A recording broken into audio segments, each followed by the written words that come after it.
बाल को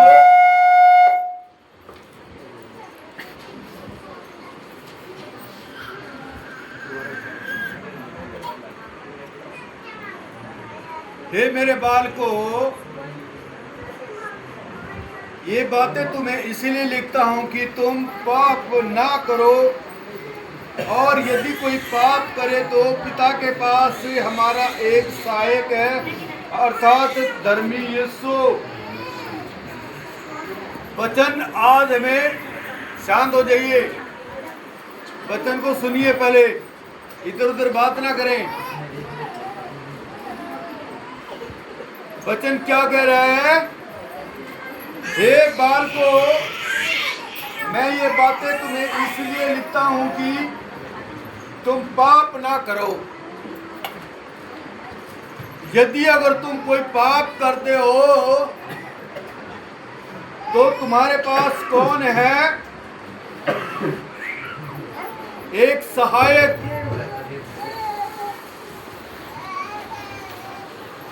और वो सहायक कौन है? प्रभु यीशु मसीह।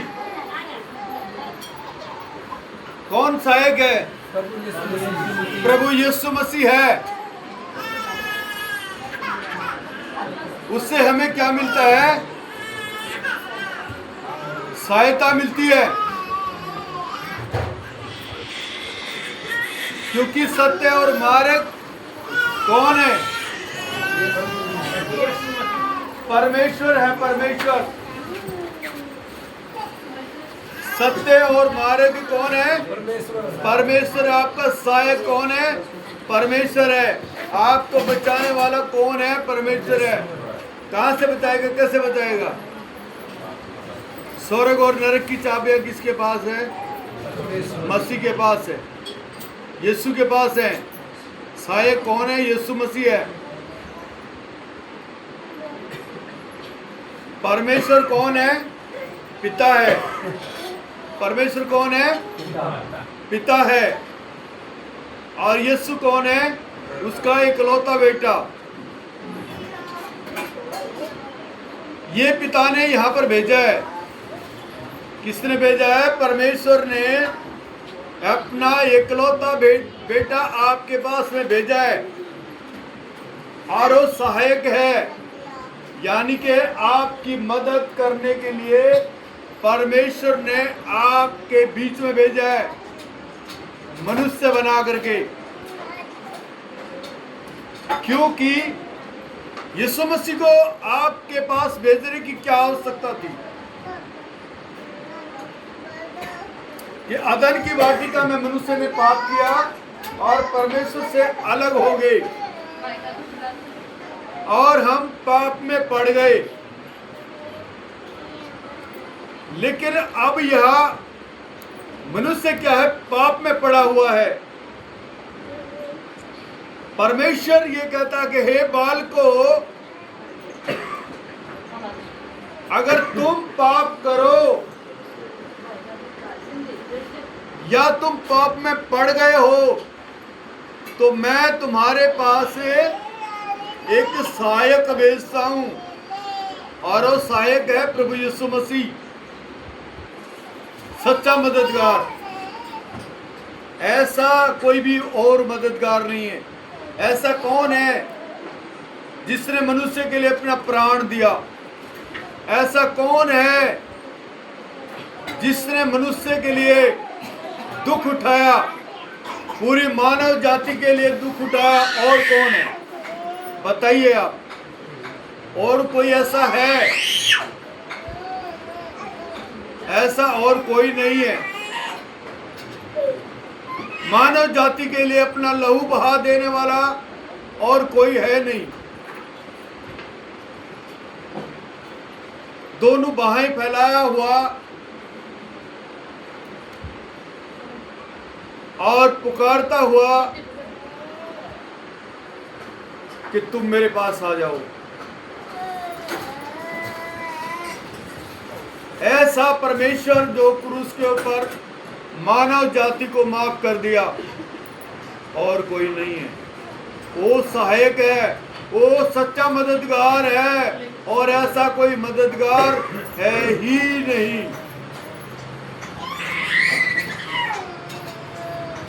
लेकिन कोई कहे कि मैं धर्मी हूं, मैंने पाप नहीं किया, तो क्या है? क्या है? वो झूठा है। पाप से हम उत्पन्न हुए हैं, पाप की दास्ता में थे हम। अदन की वाटिका में हमने पाप किया, परमेश्वर से हम अलग कैसे हुए? अपने पाप किया इसलिए परमेश्वर से हम अलग हो गए। लेकिन परमेश्वर ने हमारे लिए एक सहायक भेजा है,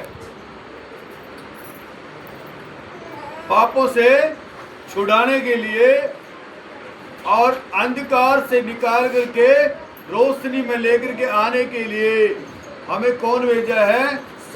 एक सहायक भेजा है, अर्थात प्रभु यीशु मसीह।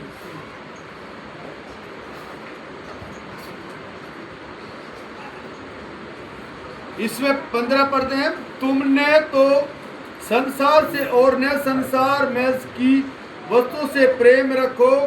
यदि कोई संसार से प्रेम रखता है तो उसमें पिता का प्रेम नहीं।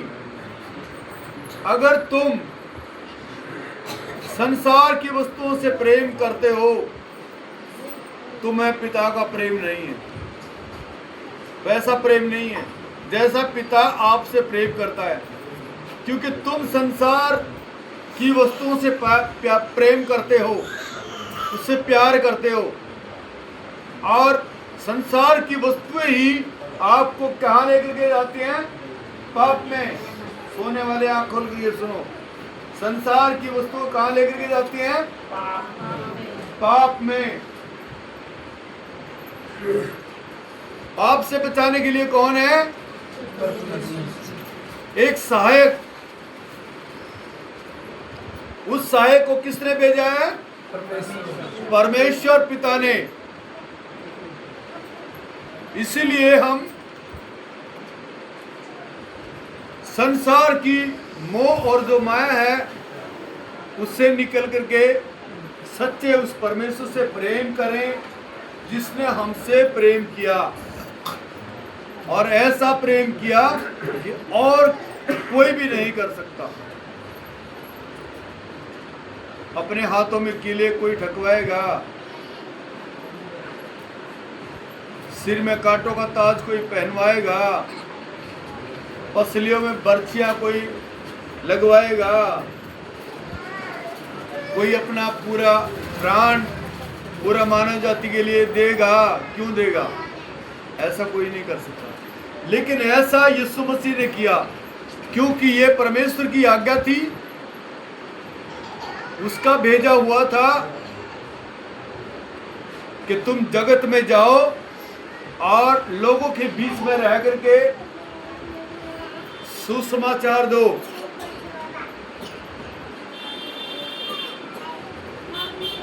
आपसे यीशु मसीह पिता से मिलाने का काम करता है। कौन सा काम करता है? पिता से मिलाने का काम करता है।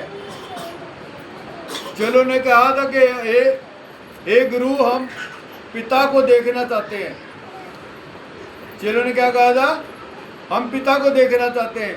यीशु मसीह ने कहा था कि जिसने पुत्र को देख लिया उसने पिता को देख लिया, जिसने पिता को देख लिया उसने पुत्र को देख लिया। पिता, पुत्र और पवित्र आत्मा तीनों क्या है? एक ही है, अलग अलग नहीं है, एक ही है। वो पिता से पुत्र निकला और पुत्र से ही पवित्र आत्मा। क्योंकि जब यीशु मसीह इस संसार को छोड़ करके जब जाने लगा, तब उसने कहा था कि मैं तुम्हारे लिए एक सहायक पवित्र आत्मा भेजूंगा। पहले कौन सहायक था? पहले कौन था सहायक? यीशु मसीह था। परमेश्वर ने एक सहायक किसे भेजा? मनुष्य के लिए, यीशु मसीह को। अब यीशु मसीह संसार से जब जाने लगे स्वर्ग में, तब यीशु ने कहा कि मैं तुम्हारे लिए एक सहायक, एक पवित्र आत्मा भेजूंगा जो आपकी अगुवाई करेगा। इसलिए हम पिता, पुत्र और पवित्र आत्मा के नाम से प्रार्थना करते हैं, एक से नहीं, क्योंकि पिता ने ही पुत्र को भेजा और पुत्र ने ही पवित्र आत्मा को दिया। लेकिन आज थोड़ा सा गलत शिक्षा भी चल रही है कि यीशु मसीह के नाम से ही जो भी कुछ होगा, पिता को कोई छोड़ दे गया था।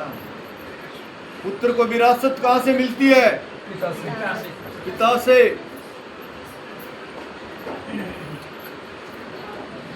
उसका हक, अधिकार किसके पास होता है? बेटे के पास। तो पिता ने स्वर्ग और नरक की चाबियां किसे दे दी?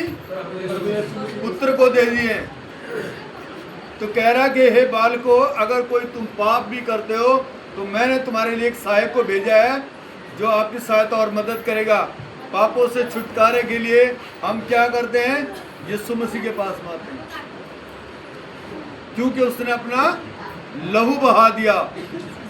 ऐसा और कोई कर नहीं सकता है। एक वचन पढ़ेंगे, पहले अध्याय का 5, जो समाचार हमने उनसे सुना और तुम्हें सुनाते हैं, वे ये है कि परमेश्वर ज्योति है और उसमें कुछ भी अंधकार नहीं। यदि हम कहें कि उसके साथ हमारी सहभागिता है और फिर अंधकार में चले तो हम झूठे हैं। कोई कहे कि हम ज्योति में हैं, हम तो ज्योति में आ चुके हैं, तो वो क्या है? झूठे हैं।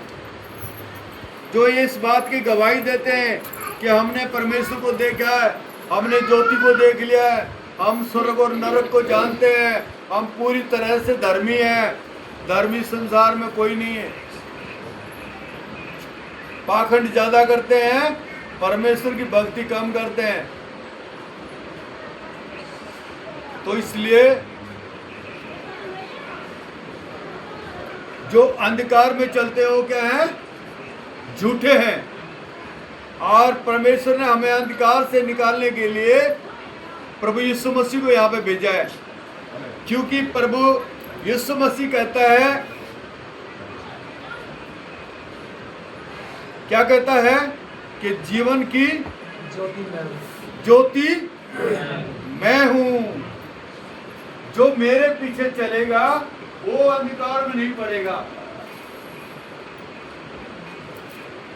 क्योंकि तो अगर हम ज्योति हमारे पास है तो हम अंधकार में कैसे जा सकते हैं? लेकिन जो अंधकार में है वो अंधकार में रहेगा। अंधकार कभी ज्योति को नहीं हटा सकता, लेकिन ज्योति अंधकार में जाते ही अंधकार खत्म हो जाएगा। तो अंधकार को खत्म करने के लिए हमारे पास प्रभु यीशु मसीह को भेजा है। Hallelujah, hallelujah, hallelujah. प्रभु का धन्यवाद है इस वचन के लिए, उसने हमारे लिए एक सहायक भेजा।